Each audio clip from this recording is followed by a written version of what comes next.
Okay, you guys ready? All Yes, good? it could be. All right. Close enough. Welcome. Thanks for joining us. Today we're going to get 360 with some bug bounty, and I have some incredible people on this panel. Please note that this is bug bounty platform agnostic, meaning that we have someone from HackerOne and Bugcrowd on here. And anything that is said on here is not representing a company in particular, but just sharing background and information and details from experiences. My name is Chloé Messdaghi. I'm the VP of Point 3 Security. I also am the founder of Women Hackers and also the co-founder of WOSEC. And in my spare time, I try to get more and more women into bug bounty. So I'm going to first start all the way to my left. Ben, can you please introduce yourself? Yeah, I'm Ben Sadeghipour. Most people know me as Nahamsek.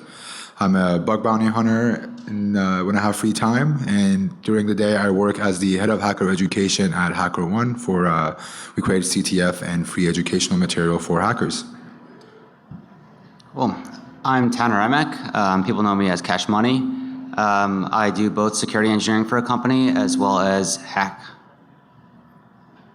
Hi, everyone. My name is Mora. I'm a staff security and compliance engineer at Crunchyroll. And today I'll be talking more on the company side of things, partially winging it.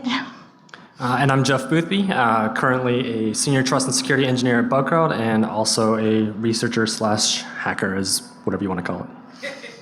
So it's really cool because we have 3 people on here that are active into bug bounty, but also you have 2 people that are from 2 of the most biggest, actually, bug bounty platforms. So you're in for a real good show to see everything and answer any questions that we usually get.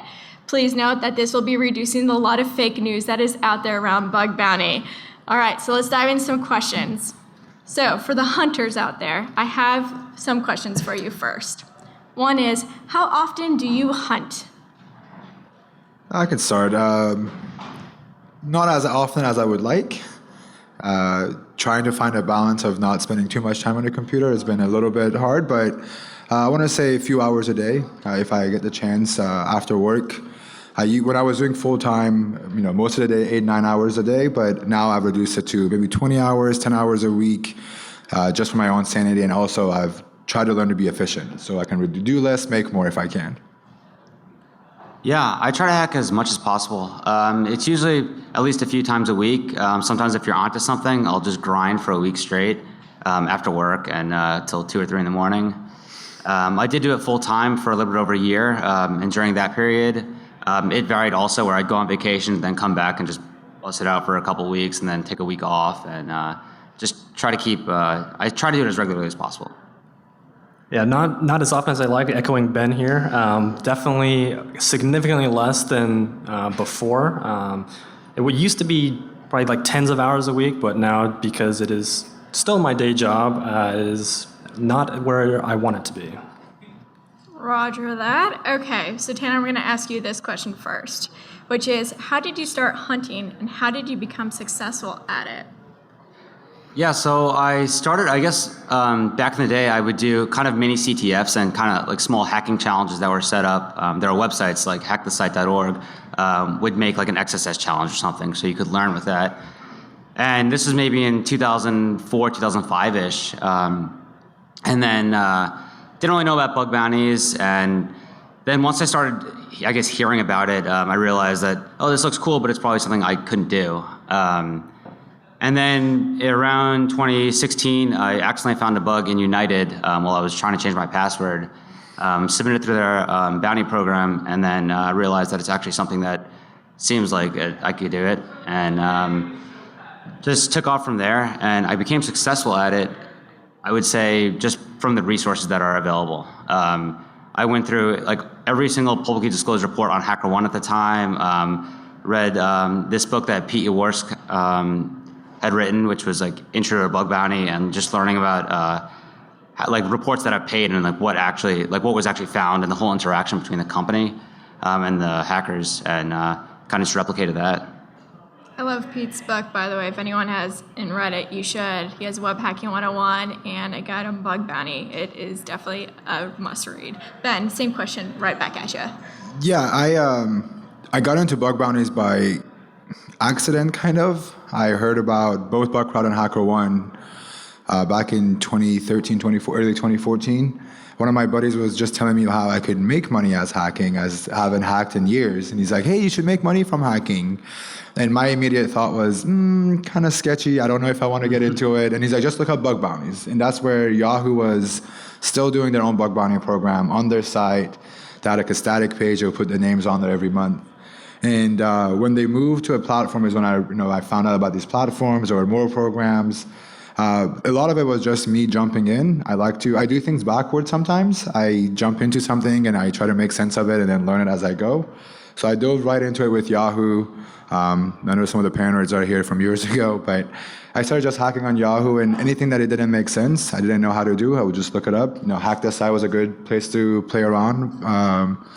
There were a few limited resources. There was the vulnerable web app, hack this site. I went through all of those just to understand the basics, and while I was going to learn, I just jumped right into it. It was the best way to get hands-on experience. Love it. Jeff, what about yourself? Actually, yeah, so the way I got into bug bounties was through a friend of mine who, a colleague I should say, also a friend.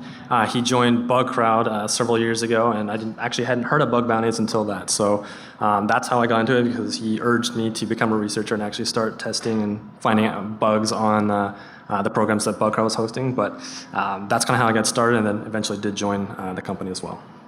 All right, so the next question I have, remember once again, this is bug bounty platform agnostic.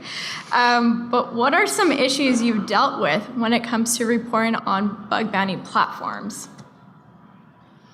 So some of the issues that you'll come across is customer or the company running the program might not consider it to be as severe as you think it is, or as it actually is, as well as they might not just want to hear about it, but presenting on submitting on a platform itself is usually a lot better than actually having to reach out and find a security ad or a support ad alias to be able to try and track down somebody from their security team. So again, having a bug bounty platform, actually being able to manage all that, have a main point of contact, certainly helps quite a lot. Excellent. Yeah, I think, bug bounty platforms it's great because they want happy companies and happy researchers, so they're pretty proactive to make changes. So if you do have an issue with it, they'll either release a new feature or kind of change the way something works. So I thought that was really good, but I think different platforms work in different ways. For instance, there's a platform where they have different kinds of targets on it, but one of the requirements is that you have to do all testing through a VPN, right? So it's there's some hackers that actually don't want to do that for various reasons. It might be slower. It's just kind of more annoying to test through that. So I guess that's not a problem with the platform, but it's just the way the platform works, which is a way that might not be conducive to all researchers. For me, it's mostly the communication aspect, not just with the platform, but even the security engineers on that company's team. Sometimes, as triage members or the security engineers, they don't know their product as good as we may know at this point. So the communication becomes hard because first, I don't know if they understand what the thing that I found because of their experience with the app, depending on how much they've dealt with it. So I think communication is it plays a huge role in bug bounties. Being able to communicate your vulnerability properly for them to understand the impact and also understanding what you're reporting. Especially when we work with companies that are in a different part of the world when maybe English isn't their first language. The communication was one of the hardest things, and I've gotten better at it throughout the years to understand how do I unify this, that regardless of who the other person is, whether they're a triage team or they work at the company, they understand exactly what I'm trying to get across, how to reproduce it, and understanding what the impact is on their users or their infrastructures. I like that you brought up communication. That's one of the big things that in the bug bounty space, especially you have a lot of people that are submitting that English is not their first language. So there always runs into some situation. I was wondering, have you ran into any issues with companies? Not really with the companies, no. A lot of times the issues that I've had with the companies is them not understanding the vulnerability because of their exposure. Either they're a new engineer or they have never seen this hidden feature that I've found. They don't even know they existed. So the question is, how do I make them understand, just because you haven't seen it yet doesn't mean it's not vulnerable, or because you don't understand the vulnerability, the impact isn't there.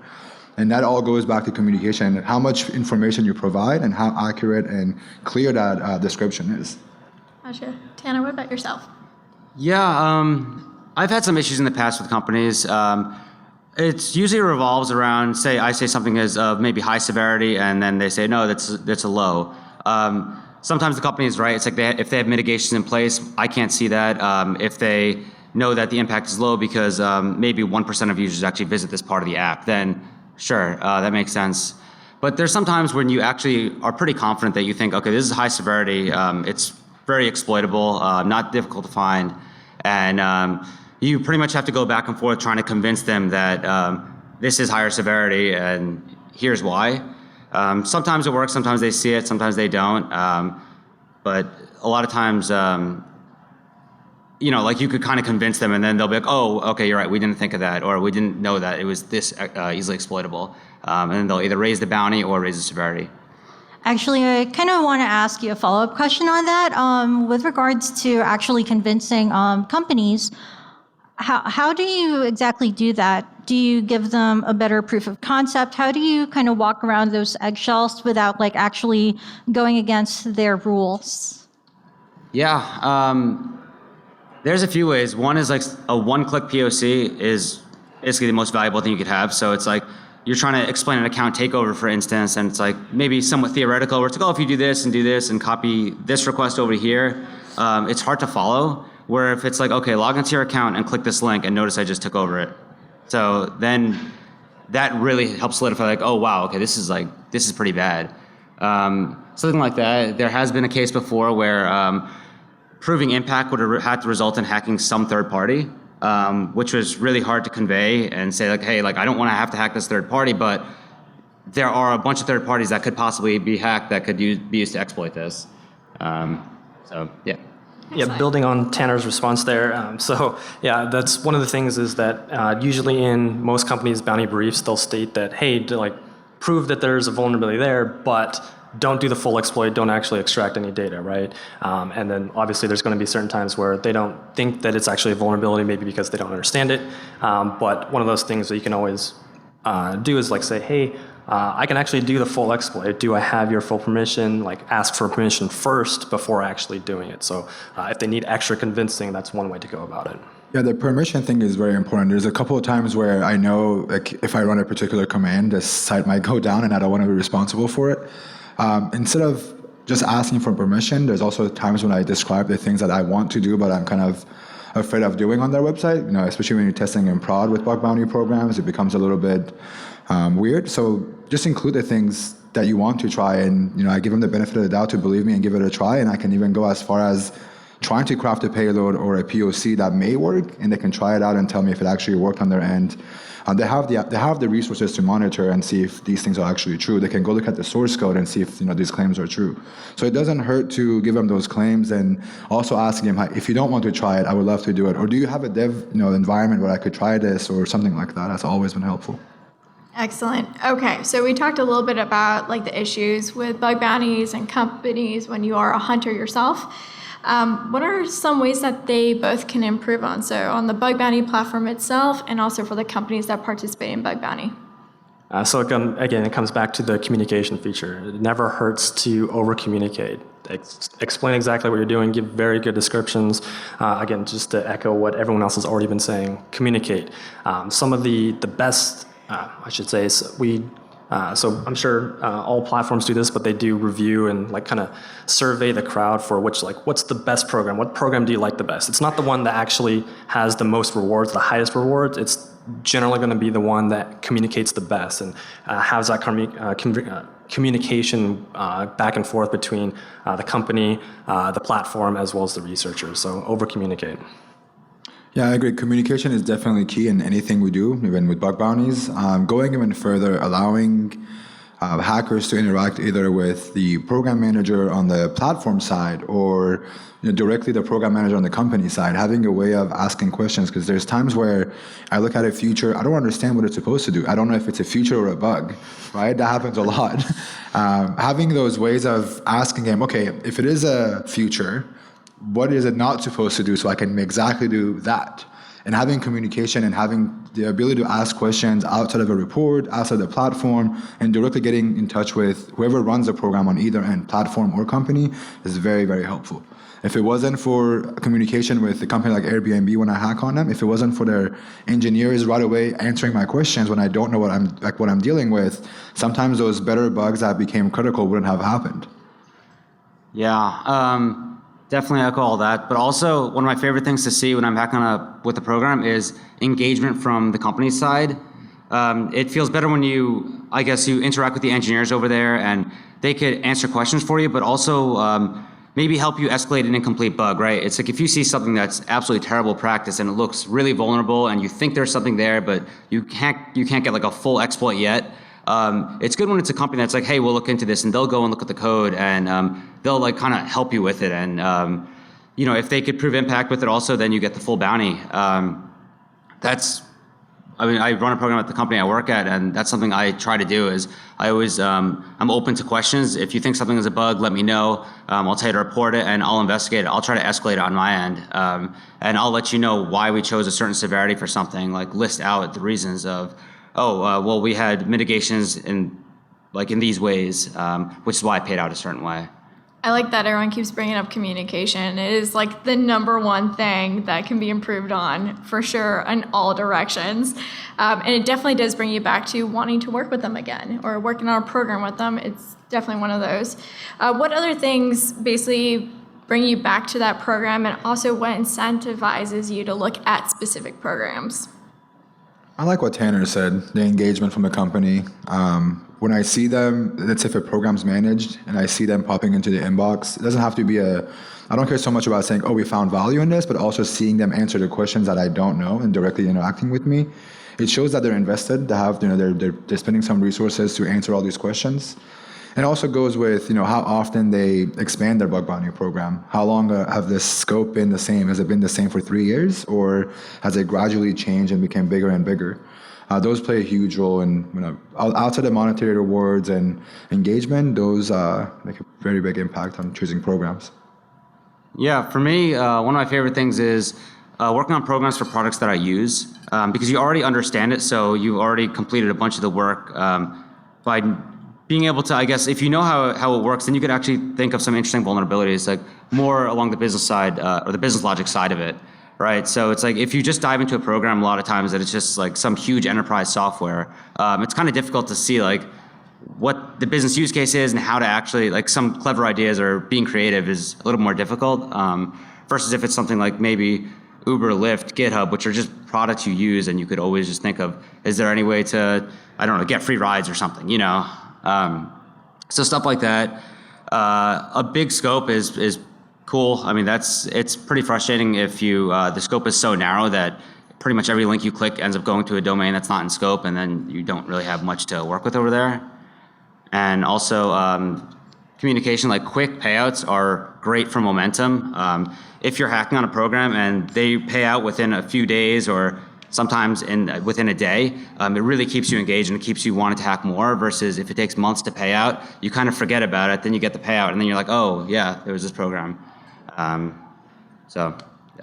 Yeah, engagement, time to payout, and then kind of building along the large scope. I would say also open scope, just so that everything under the sun, under their brand name, is within scope. Obviously, it's a little bit easier to find bugs because you can find a vulnerability that exists on maybe something that they don't even know that they own. So again, a lot easier to get paid out that way.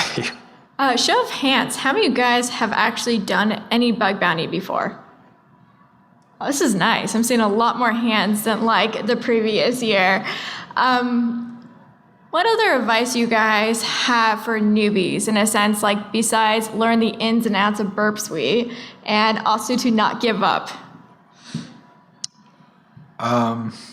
This is going to sound a little too obvious, but learn the fundamentals. Like, learn what goes behind a website for it to be built. You don't have to become a full stack developer, but understand the super basic level of how a website works, what goes behind it before you jump into breaking it, and stay away from payloads. Like, stop focusing on payloads. Stop copy pasting things without understanding it, because when you're copy pasting things, you miss a ton of bugs because you don't understand the fundamentals and you're relying on someone else's payload for it to work in your context. And that's not how it works. Yeah, I totally agree with that. Also, I mean, there's so many resources out there. I would definitely make use of those. I mean, there's a lot of stuff for free. I mean, there's just HackerOne's Hacktivity is great. It's the communication. It's basically as raw as you could get. It's the exact report that a researcher sent to the company, how the company reacted to it, what they felt about it, the communication between them, and what the payout was. So if you're trying to get into it, you can say, okay, this is what companies tend to care about. If you don't know how to write a report or how to even phrase it, it's all right there for you. Like I said, Pete Orsk has a great book to go through, and I would say to go through these as you're putting them to practice instead of just reading a bunch of stuff and then going into it later. It should be done at the same time, and yeah, I think once you start finding bugs, then it just keeps on feeding itself. I would say, adding on top of all of that, knowing how to Google. Like, Google is really a good, knowing how to use like Google's modifiers, like plus or minus or the quotes, right? So there's a number of them out there to be able to filter for exactly what you're looking for, and chances are someone has already asked the question that you're asking. Maybe not specific to the code that you're looking at, but guaranteed someone has already asked it before, and there's generally going to be an answer out there, and Google's going to be your best friend. That's a very good advice. Just with how many bug bounty hunters are out there and how many write-ups come out every week, putting just the topic and the keyword bug bounty next to it has always had a solution for me. Yeah. It's always been on the first page somehow. And that's really good advice. All right. Even company name, if there's a specific company you're looking for. Like, people will put a bunch of write-ups on Medium for a specific company, which always helps. Definitely on BBF, Bug Bounty Farm. Ben. If you don't know, Ben is one of the founders of Bug Bounty Forum. I'm going to ask some questions about triaging, and Jeff, you're going to probably be answering all of them. Congratulations. But before I go into that part, there's been a massive rumor that goes around about Bug Bounty that I kind of want to just squash really fast, which is Bug Bounty was not created to take over jobs for security teams. It was to complement your security. It's two very different things, and I just want to really push that out there. And any facts that you hear that are not that are before 2013, those are not applicable today standards. All right, now let's go into triaging questions. Okay. All right. How do you handle out-of-scope submissions? So that's one of those things is, before I get into that, it's like, if you're reading a bounty brief, you're participating, read what's in there, read with the rules, make sure to stay in scope.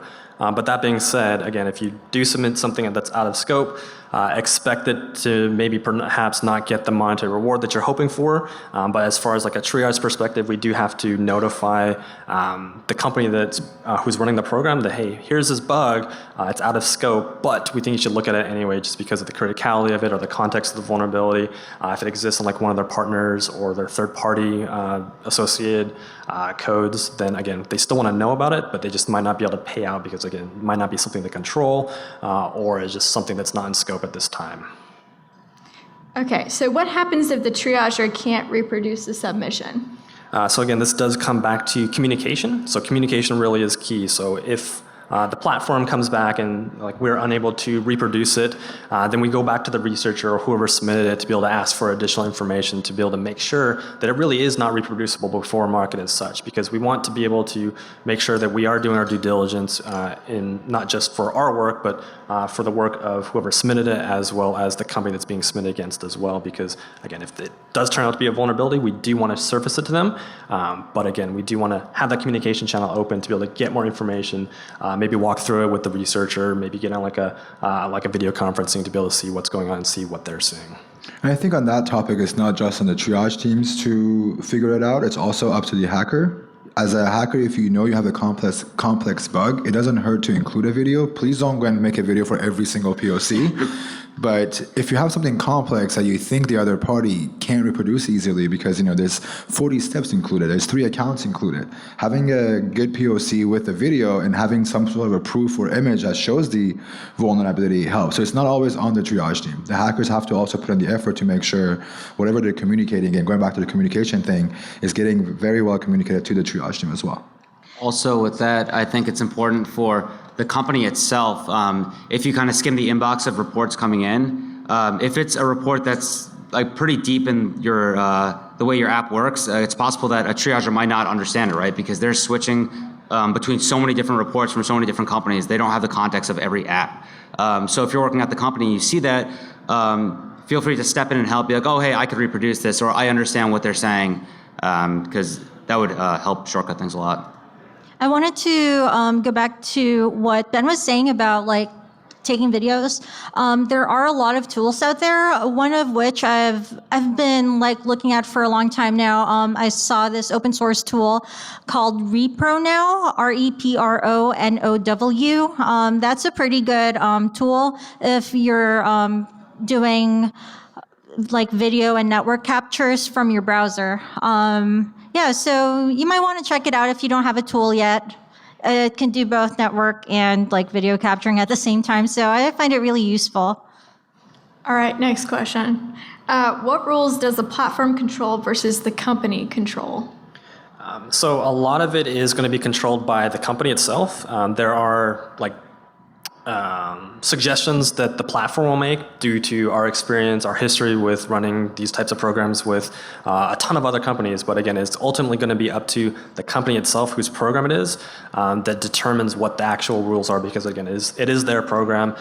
They are paying out the reward. So again, it's under their control typically. But it is up to the platform to be able to make those suggestions, or if something needs to be changed or updated. All right. Next one I have for you is, what are some of the most interesting submissions you've encountered? And I do know you shouldn't state any company names in particular, but... So trying to speak a little bit more broadly about this and not mention specific company names or like researcher names, just something in general is that we do get from like a lot of new people that maybe don't really understand security a whole lot, is like kind of like the weird ones where like, hey, there's a grammatical error on the website, give me $50, right? Don't do that. Likewise, be able to prove that the vulnerability exists. Don't just argue for argument's sake. Include all the reproduction steps, because again, it's one of those things where we do have to be able to actually believe and validate that it is a real vulnerability. So there's numerous times that we do have to just mark things as not reproducible because it might not actually be a vulnerability itself. I think if you can't answer the question of what now, like what can I do with this thing? If you can't answer that on your own before you, like a so what question. Okay, I see this thing, so what? What is the impact? impact? Answer that, then don't file it. Like if you don't have an answer, a concrete answer that you can back up with something that you have found, don't report it. Yeah, I like when you could put the impact of the vulnerability in the title, where it's like XXX leads to account takeover, where it's like very tangible. Just by reading the title, you could see what the impact is, and then it's like a valid issue, right? It's like it's clear to everybody. All right. Ben and Jeff, this question's for you. What fears do bug bounty platforms have with researchers and companies, besides miscommunication and taking over or something? You want to go first, Ben? Yeah, I mean, I'm just going to go back to the communication thing. I worked with our mediation team very closely, and a lot of times what I see is the two parties don't understand each other. They're both saying the same thing, going in in circles, and they're just not understanding what's going on. And that's the biggest thing, is why I brought up the communication thing, is unless we can get all three of us, it's not just the programs and the hackers, it's the program, platform, and the hackers. All three of us need to speak the same language, the same way, for this to work. And my biggest fear is that when they don't speak to each other, the falling out happens, and trying to explain, like, it's not, there's a misperception of like, oh, they don't want to pay. It's not so much that. It doesn't come out of the engineer's pocket. They're not paying for this personally. They're not using their own credit card. These are giant corporations in some cases that have hundreds of thousands of millions of dollars, and a $1,000 bounty isn't anything. They pay that, twice a day or 20 times a week sometimes with some companies. And it all comes down to to making sure you are being respectful, you're not crossing any lines, you're not pushing things too much, and you're very clear in what you're explaining to this company. And the thing that keeps me up at night is sometimes those things not happening and not being able to communicate very clearly. Lots of mediation on the bug bounty front, for sure. Yeah, so again, communication is very key, and one of the things that kind of like we have as a fear is like kind of like the platform is, especially with companies, is them not only like not having enough money, but again, it's that communication feature, right? So if like they want a bug bounty, think about it this way. There's, and again, a lot of researchers don't ever think about it this way, but there's a budget. Like Ben was saying, that it's not the engineer that pays out. It's not even the security engineer, right? It's not even their team, right? It's the budget that's been allocated to them. So they might run out of budget, they might not have enough to be able to pay high rewards. So even though it might be like a really critical vulnerability on a really big name brand, they still might not be able to pay them out as much, even though they might have like billions or trillions of dollars of net worth, right? So it's, again, comes down to budget and how much they're allocated. So something to always keep in mind, especially for like the researcher side. But again, that's kind of like a fear that you have as the platform, to be able to make sure that we want to keep the researchers happy as well, to be able to make sure they are paid for their time and work. Actually, if you don't mind, I'm curious about, so when it comes to like companies and their budgets, and let's keep this like pretty general, like generic.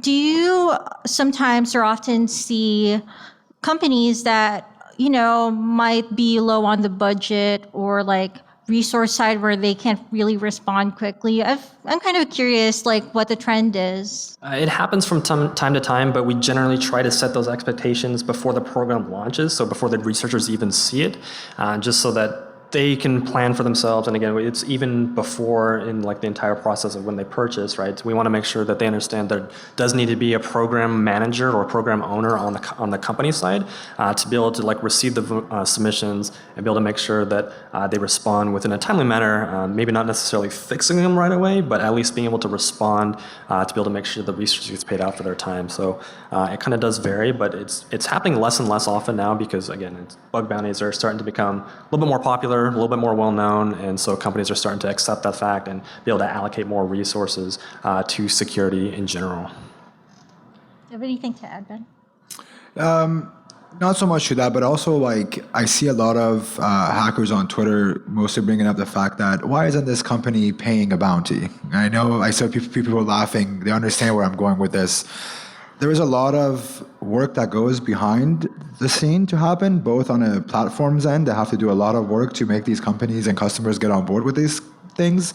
And also on the customer's end, the security teams have to work with a number of folks to make this happen. PR is one of them. Legal teams are another one. And when money gets involved, especially when you're paying money to a different country, a country where you don't even have an office, things get a little tricky. So my biggest thing is give it some time. These bug bounties are still new. Security itself is a little new, but working with hackers in a crowdsourced or a hacker-powered security, it's very, very new. It takes time. It's not going to happen overnight, but I would much rather have a company have a vulnerability disclosure program than me getting a cease and desist in the mail that tells me to screw off and not do that ever again. Okay, so we're going to go into company triaging. Are you ready, Maria? This is going to be all you now. Okay. What kind of hoops do bug bounty reports go through once it's submitted? Okay, so this might be like a long, winding answer, and I'm going to talk a little bit on what happens right after we get a report. So right after we get a report, we don't necessarily see it ASAP. So it depends per company, like whether or not they have their own program going on, or if they're working with a platform. And there are other ways to go about actually receiving that information. And some people, depending on the bug bounty program or vulnerability disclosure program, they will just get stuff in the mail, through an email to security @ and depending on the company, maybe they're not even looking at that email too often. So, it has to go through proper channels. So given that, once the report goes in through proper channels, if the company does have a program going on within the company, usually like with engineering teams, big or small, there is a software development lifecycle. And I'm going to be speaking from more of an agile company side, people having scrum teams with sprints like 2 weeks, 1 week cycles. And I think the big part there is these people already have like planned work. And the thing is, when you have emerging work, you still have to work with different departments. If they have a product manager, if they have a product owner, if they have a project manager, they also have to like talk to those people to get that fixed within their like regular cycles. And that's only for the fix. Another thing is that when a security representative at the company looks at a report, they also have to figure out on their side if this is a valid report, and they also have to like calculate the CVSS score. And if you haven't heard of CVSS, it's Common Vulnerability Scoring System, and it's how some people decide how important or how severe a particular vulnerability is. So this is usually seen like when it comes to platforms. They might ask you how reproducible is it? Can you reproduce it within the network or physical? That sort of thing. So once a security team, figures out the CVSS, or sometimes they don't, in which case they will have to like go back to the engineering teams that are responsible for that product, because no one person can know like the entire scope of the company or like all the products. They have to go back to the engineering team sometimes and ask them, hey, how does this work? Or, if you're not well versed in mobile applications, you'll have to go back to the mobile team, get someone on their team, and figure out the proper communication there. So depending on how busy those other teams are, there's a lot of like talking between different people in a company. However, if a particular vulnerability is like obviously severe and it gets expedited every now and then, like, oh my God, this is super serious. For example, like this is a credit card information problem. Like that one might be expedited, and then you got like all hands on deck, something like that. So, it really depends on the particular vulnerability. Otherwise, it has to go through multiple cycles, multiple people. And then once a security representative finally like figures out, okay, it's this serious, this is the fix, and then this is how much we're going to pay. And then that's when they can go back to the security researcher and give them the proper bounty. All right, so this question is for like everyone who can answer, which is, what fears do companies have when entering bug bounty space and starting? I want to also include vulnerability disclosure programs, so VDPs, such as like testing pre-production, NDAs, and so on. What are some of the issues that you have guys seen? So from the company perspective, is that the question? Yes. So a lot of so when we speak to customers, and this is a little less prevalent now that, again, bug bounties are starting to become a little bit more the norm. We used to hear a lot of like, oh, how do I know I can trust someone? How do I know I can trust the hacker or the researcher, right? And it's one of those things where you have to just basically understand that there's already people out there that are going to try and attack the website or hack the website. It's just matters of like harnessing the people that want to do it for good. And again, it's one of those things where someone with malicious intent doesn't need a bug bounty platform to be able to actually go out and harm some company out there, right? They don't need a platform to do that. They don't need some rules or some vulnerability disclosure program to do it. They're already going to do it. So again, it's one of those things where it's, again, becoming a little bit more accepted for the researchers and hackers out there, to be able to figure things out. But that's one of them. Yeah, I don't think malicious hackers are going to come knocking and give you a heads up. I agree. That's one of the biggest things that you understand. Like, outside of even not knowing these hackers, if your stuff are vulnerable, you want to hear from these hackers who are willing to help you versus find out after all your data has been dumped. I think that's the biggest thing, to have a little bit of trust to understand these platforms, have worked with these hackers, that have long-term relationships. I've met some of these folks, and there are some measures there for us to control it. Yeah, something that I guess is pretty scary is if they're testing on prod, the security team does not want to be responsible if the site happens to go down. So it's not necessarily going to be a hacker's fault, right? Say if there's some endpoint where when you hit it, it just like shuts down the whole system. It's happened before. I've accidentally triggered that at a company before. I felt really bad about it, but at the same time, it's like they had to do some explaining to the engineering teams and to the product teams or whoever else, saying like, oh wait, why did you start the security program that just completely just destroyed our system? I mean, I think you're on our side, and I'm sure there are conversations like that. So I guess you want to be careful. It's a good idea to start with a smaller group, for instance, like a private program at first, I would say, and kind of ramp it up from there versus just going public altogether right off the bat, because you never know if there's something that's coded poorly that will choke the system. I completely agree with that. You should start first private, go public, because you don't know what you're going to get into at the very beginning. It's very good to first put your foot in slowly, not just jump in. Okay, Crawl, walk, and run. Yes. Yeah. Exactly.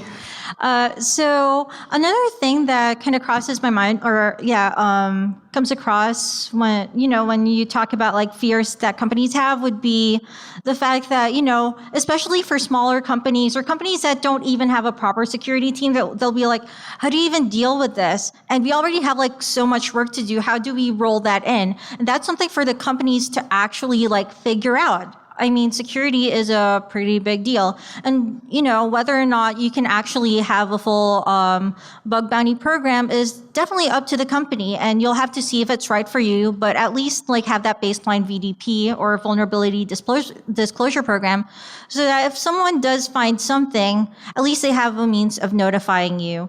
Aside from like resources, the thing that we talked about earlier with like budget and the people that are going to be working on this program, there's also going to be a matter of communication within the company. Like, how do you establish communication with other teams? And it takes a whole village to figure this out. It's not just the security team, but you also have to work with like product and engineering and other business units within your org. Jeff, anything you want to add to that?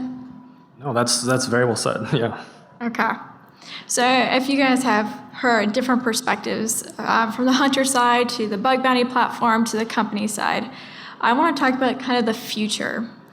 And one of the things I am, if you know about me, is that I'm very pro bilateral trust. That means every company should have a vulnerability disclosure program, and you're going to need a manager to handle that too. So I want to ask some questions around bilateral trust, and as well what you guys see in the future for bug bounty. So first question for you is, do you believe we will ever have bilateral trust amongst us, such as safe harbor? If so, what is needed right now to make all parties move forward? Yeah, this comes again back to the communication piece. Everybody does need to have communication between all parties involved, and especially in order to gain that trust, and this is a little bit more on the companies to be able to handle, is having some sort of like legal language to be able to promote safe harbor, to be able to protect the researchers who are doing the testing and doing the submitting on their program. So it does have to start a little bit more on the company side to be able to make sure that not only do they trust the researchers, but that the researchers can trust them as well. So that's probably one of the biggest starting points in order to keep moving forward with this, is to make sure that we can get companies on board, so we can get, again, more companies, more researchers on board with it. I'd like to add to that. So when it comes to companies, like, you mentioned that there should be like proper language and everything. So one, there should be like really good legal perspective on it. You need to properly like address the fact that some people might be scared, and doing just legalese might be difficult. So having the same text, the same legal text and easier to understand words, like the bottom point is, yes, you can do this. No, you shouldn't do that. Or yes, you can, but ask us first. So those kinds of like easy to understand, rules would be very helpful as well. Another thing that I'd like to say about, like the future of bilateral trust is that there has to be more awareness around like the community in general, and not just this community, but also like people outside the security circles. Companies that might not even have security teams be in the news, for example. Like there's so many companies out there that don't have a security team, or, they're always afraid of these hackers, out there wearing the black hoodies with the balaclavas. And they don't understand what's going on, So I think awareness is a really big aspect here, and it's going to take some time. I think assuming good intent also plays a big role on both sides, hackers and customers or bug bounty programs.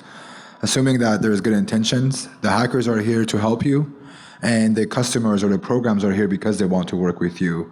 And there is no bad intent to screw anybody out of everything or have to do something on purpose when things go wrong. It could come off as malicious, but in some cases just not understanding and seeing the whole picture. Nothing to add. Okay.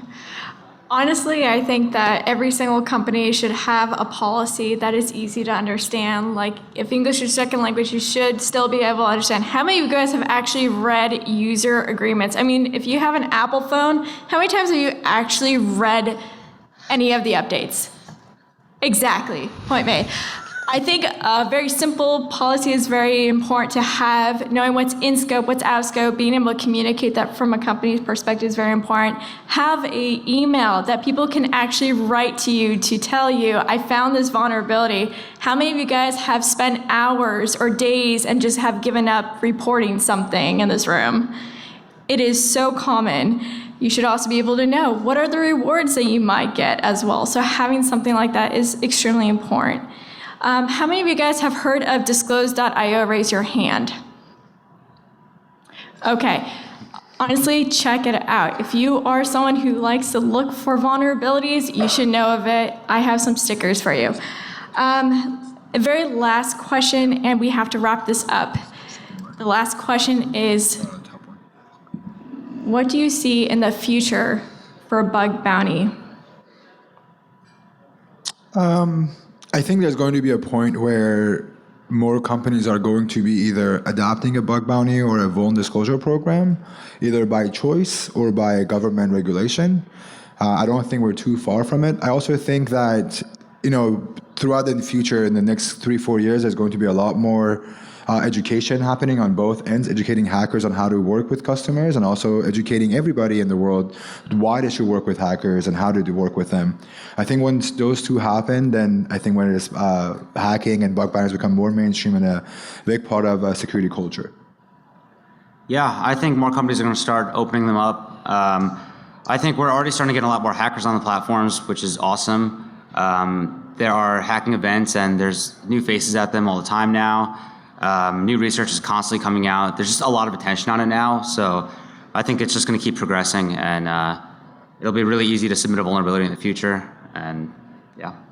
Yeah, hopefully more companies do adopt some of those legal languages regarding safe harbor, such as like disclose.io's language. But again, since security is relatively new to the world, and again, it's not really that new, it's just people are becoming aware of it. It's starting to become like one of those things where you can actually have a major in that in college now. There's a lot of training courses, right? So a lot more people are becoming to be involved in it, as well as learning about it, as well as being able to actually do it themselves. So not only will there be a lot more researchers, hackers out there, but there will also be just like the general public knowing about it too. So I think bug bounty can only go forward from this point in time. Yeah, another thing is that I know that not all countries are pretty aware of bug bounties so far, and there's a lot of improvements that can be done outside of the world that we know, like the U.S., for example, Europe, Canada, all sorts of countries. I do know for one that bug bounty is kind of like starting up in the Philippines. I do know a few people over there. There's a couple of companies that focus on like as a bug bounty platform in the Philippines specifically. So, you know, it's gaining traction somewhere else in the world. I just want to say thank you guys for being transparent, honest, and being very out there about communication. And thank you to BSides San Francisco for having us and for accepting this talk. And thank you for everyone who's attending this. Make sure to give hugs or just get to know each other. We're feeling kind of isolated these days. Just know that we're a small community, but we got each other's heart. Thank you. Thank you. And we'll be outside, ask for any questions that you may have. Thank you.